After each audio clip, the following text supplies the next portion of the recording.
Sometimes, again, like with parenting, it's trial and error because every child needs something different. So where some need you to be really firm with them, others would break if you were the slightest bit firm with them. I have one student this year that the harder I am, the harder he is. Okay. Very stubborn.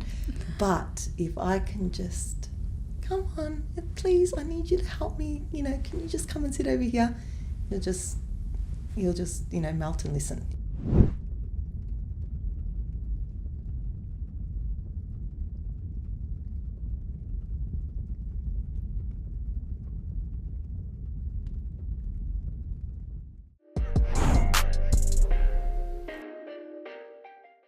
Welcome, Olivia. Thank you. Thank you so much for coming. I'm so glad you said yes. On school holidays, you could have been relaxing. That's okay. Having a sleep in. All good. Anything for you. Thank you. Thank you. Tell us about yourself. How long have you been in teaching industry? Well, that's a hard question to answer because I'm in denial and I still like to say I'm 24 years old. So if I tell anyone I've been teaching for 21 years, well, this is my 21st year, yeah, it sort of blows my cover a bit. I should have a party. Yes, you should. And you have always been with preps. So my very first year, I was a grade 4 teacher. Mm-hmm. So I'm still in contact with them. They're all now older than I was when I taught them, which is amazing. Anyway, so I taught grade 4 and there was a forever prep teacher at the school. I remember I was sent on a 3-day learning opportunity, professional development, and I was just always drawn to the prep side of it. Even though I was teaching grade 4, I just remember being really engaged by that. But halfway through the year, leadership came and they were apologetic. They said, look, it's under, no one knows yet, but she's retiring. Would you consider doing prep next year? And I just said yes straight away. And I couldn't tell anyone. So for a week, I was just squealing inside. I've been there ever since. Still love it now as much as, probably more now than I did back then because first year is always the hardest. So. With preps, especially. Yeah, I think with anything you do for the first time is just hard. That's Except right. parenting. I think that always is hard because every year as they grow up, they go through new stages. So. Don't you think like you are constantly parenting because being with preps? I know, but that's what I love. My maternal energy gets to get used up, which is good. And you have different sets of kids every year as well. So many different personalities. Yeah. So what was your background in studying and what encouraged you to be a teacher? So I had a pizza shop, which I was sort of talked into, and I hated it so much that I'd already done a Bachelor of Arts, majoring in psychology. And because I love children, my plan was to go down child psychology. But then I thought I wouldn't be able to deal with, children going through emotional, I would end up, just wanting to kidnap them all to look after them. I'm too emotional. It was about October and I was talking to my auntie, we're having coffee. I'm like, what am I going to do? And I'd never considered teaching. I'd done nannying and babysitting. I'd wanted to do architecture. And she said, why don't you become a teacher? So I did a late application. Melbourne Uni was my last option. Didn't know anything about it. And I thought, okay, I can only try. And I got into Melbourne Uni and the very next year I'm studying teaching and I loved it. They were hard because I still had the pizza shop while I was doing teaching rounds. And then once that was done, it all just flowed into my first year of teaching. So while you were studying, you knew that this is something that you want to do or you were still unsure at that point? No, I think at that point I was looking forward to it. My first interview went terribly. I did everything wrong and God made everything right. Interview as in teaching interview? Yeah, Wow. with my job. Oh. I was even told me that. The same school? Yeah, with my school. So I got a call saying I don't have the job. A 15-minute phone call saying I don't have the job. So at the same time, I was given a position at another school. But then the next day I got a call saying, the person who we offered the job to has turned it down. Would you like to accept it? So I said, okay, it was a lot closer to home. So I turned down the school that I was accepted at and I took this one. Been there ever since. But then I found out that the one who turned down my position took the one that I turned down. We figured there was a conference with new teachers and we were able to work out. Yeah, so we did a job swap. Amazing. Yeah, I think so too. Did you ever had a philosophy or set of rules that this is how you're going to be with your kids or it has always been changing? I think it's developed. I think in the start, I seriously started blind because you just try to keep your head above water. So my thing is discipline with love now. I have high expectations of them. And I remember that with Tasvia, when you first came, you were so happy that, I tried to push her and gives them the confidence that, you can do it. Let's keep striving for your best, but, with love and to be kind to each other. I'm glad you brought that up because the first year of school, as a mother, I can say, plays a big impact in your child's life. This is exactly why I wanted to have this conversation with you. You have set the trajectory quite a bit of so many adults' life. And I think you've done it so well. With Tasveer, she was very, very underconfident. I don't know if you remember, I spoke to you about it. Yeah, I remember speaking to you, yeah. And I was scared that you would be upset with me. I was scared you wanted to talk to me because I was being too hard on her. No. Because she came from another school. Another you started school. at another school. Yes. And she came at the end of term 1, was it? Term Or 1. halfway? Yeah. Term 2, she started here with you. And because that school that I picked, I didn't do any research. I was going with my family. My brother-in-law's kids were in that school. They were very happy. It was a very different experience, 100%. I was not happy. I was like, no, this is not how I want my child to feel after coming back from school. There has to be something different. I was so relieved when she was in your class, and Tasveer was super happy. I still have videos, to be honest, from her prep. Just seeing her smile and happy was comforting as well, that at least I've made the right choice. So you set the trajectory up. Do you realize it at times? No, you don't think? No, because you're just in the day-to-day. Like, as a mum, do you realise, all the impact you have? Because you just, you're making lunches, you're doing, you just do your best and then hope for the best, really. And so that brings me a lot of comfort. So in terms of their personalities, sometimes, again, like with parenting, it's trial and error because every child needs something different. So where some need you to be really firm with them, others would break if you were the slightest bit firm with them. I guess spending time together, you need to know them to know how to get the best out of them. I have one student this year that the harder I am, the harder he is. Okay. Very stubborn. But if I can just, come on, please, I need you to help me, can you just come and sit over here? He'll just melt and listen. Where I wouldn't have expected that. That was a trial and error where I said, let's just try being super nice. But others, you just need to be really firm and they feel safe with that because they know that they've got safe boundaries. And like I said, firm with love. We can have fun together, we laugh together, we joke together, but then we all come back to, okay, now it's time to learn again. So there's a balance.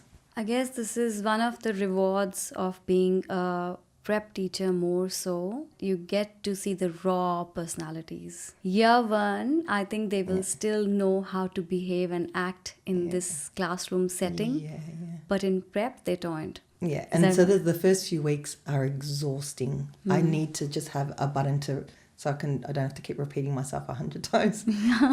We can't put anyone in a box because everyone is just different. Independent of anything. You can have the same family, same upbringing, and 2 kids who are completely different. So I know that, all the hard work you put in is going to pay off. And by term 2, they're amazing. Yeah.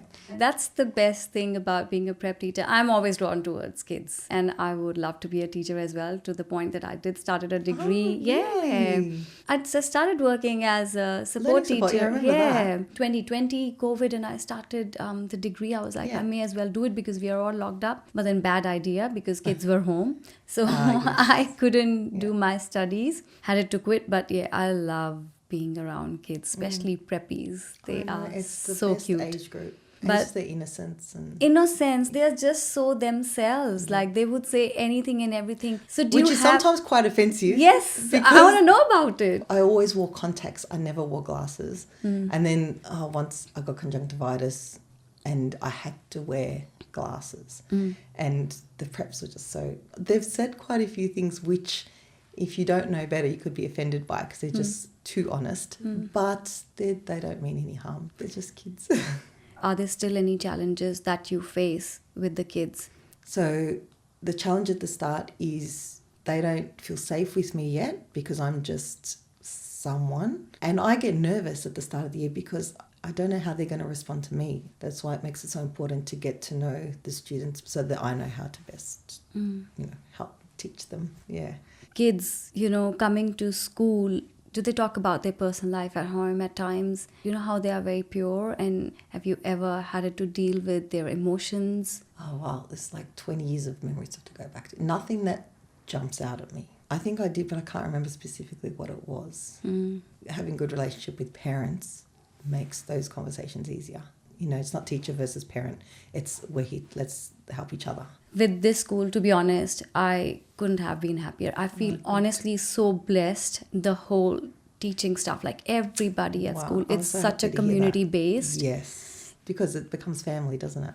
And you're so supported all the time. That's why it's a team effort 3-way, parent, child, and teacher, yeah. Do you have to upgrade yourself as a teacher, like constantly? Do you have to study more, or do you do any kind of self-work? We're constantly having to complete minimum to professional development and record it. Like, it's all recorded for the VIT, the Institute of Teaching. It's got to be all uploaded. So this is the minimum requirement that every teacher has. Every teacher. Somebody who is probably doing a teaching degree now, Yeah. thinking that they want to be a teacher, what should they be thinking of? Very easy. Number 1, don't do teaching for the holidays.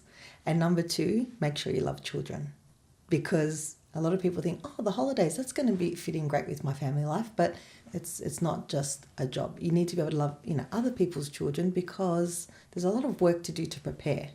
And there's a lot of, report writing time. There's a lot of outside of hours work. That's the best way to reach them if you actually enjoy being in their company. The younger year levels is more preparation and the older ones is more marking. You can prepare less because you can set them off to do something, whereas the younger ones, you've got to have things ready more. Yeah, and you have your parent-teacher interviews, like you have to make the reports for each of the child. Yeah. And then school holidays come, I think you have to be in school to complete your tasks. Well, we've got to be ready for the term ahead. That's why you need a love for the children to make all that worth it. Tell us about your experience with preps. How is it? Has it changed over the years? How do you feel about the technology being introduced in schools? I mean, it's not even this school. It's like it's the new normal. Yeah. Well, the curriculum changes, every few years, so you keep up with it. But I remember in terms of technology, I was so reluctant to have computers in the classroom. If they finish eating, then they've got some time they're allowed to read. And I was scared if the computers, they'd want to be on the computers. But in all the years that I've had laptops in my room, they still, can we read a book? And so that brings me a lot of comfort. So that was something I was worried about, but it's been okay. I remember 10 years ago, throwing around the word addiction. Even as adults, we're addicted to our phones. Yep.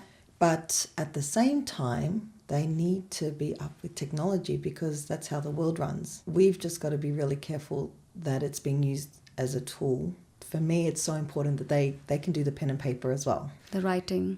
100%. And that's me. You need to be able to solve problems in your head and not just use a calculator or a phone. Helps you with your fine motor skills as well, like putting your thoughts to paper. It's so important. Even if we have technology, it's very important to stay connected with yourself. And the only way you can do that is when you're able to analyze your thoughts and not just being constantly stimulated by the screen. The screen. So yes, makes people want to scream. Yeah, it does, right? It does. It's not even a joke, to be honest, because I think parenting is changed, and I'm sure every generation feels that. But with our generation, it's so much that, they can be hooked to a screen all day long. They are happy to see grasshopper, birds, every animal creature on the screen instead of going out. That's not interesting anymore. That worries me at times. So that's why it's important to have kids in sports and activities. But if they've got art classes or they've got a language class or just something that is exercising their brain, something that keeps them off their devices, but everything in balance. Because then there's also a balance of not making them so busy that they don't have that time to just switch off. But it's so hard for parents. That's why again, I'll probably say this 20 times today.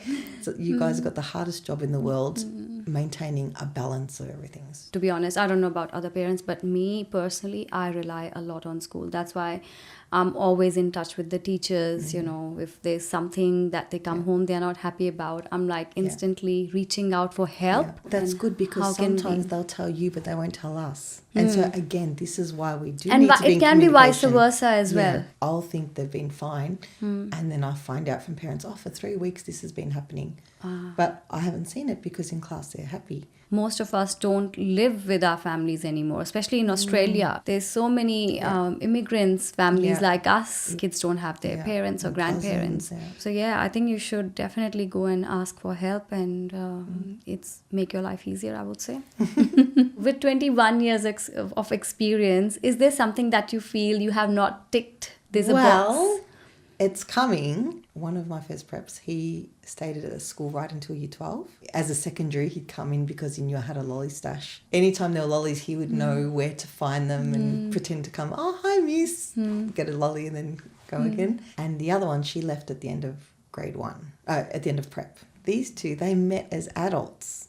Okay, and then they realized, we were in the same prep class. They fell in love. It's a beautiful love story. They got a baby. So I'd be a grandma teacher. I'd be teaching the baby of my first preps. My so goodness. That's something that I'm looking forward to. So that'd be amazing. It would be very hard doing parent-teacher interviews. Like I know. That would be so weird because they're my babies still. Yeah. Yes. Yeah.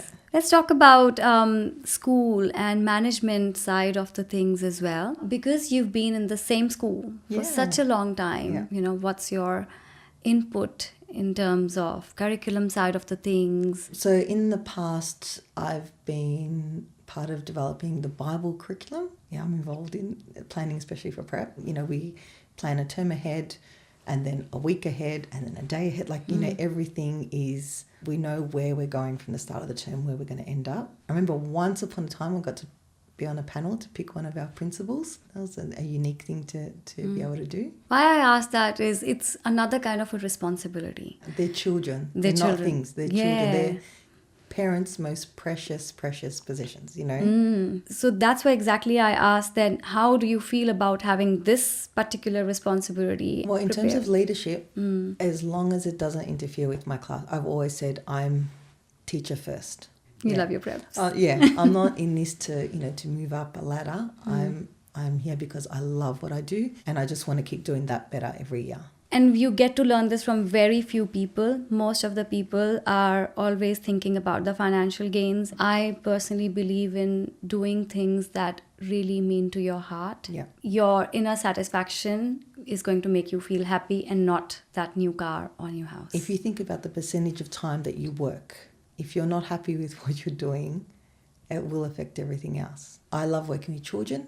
If you start changing roles into more leadership, you're working with adults. I'm not in teaching to work with adults. I'm in teaching to work with children. We need more people like you.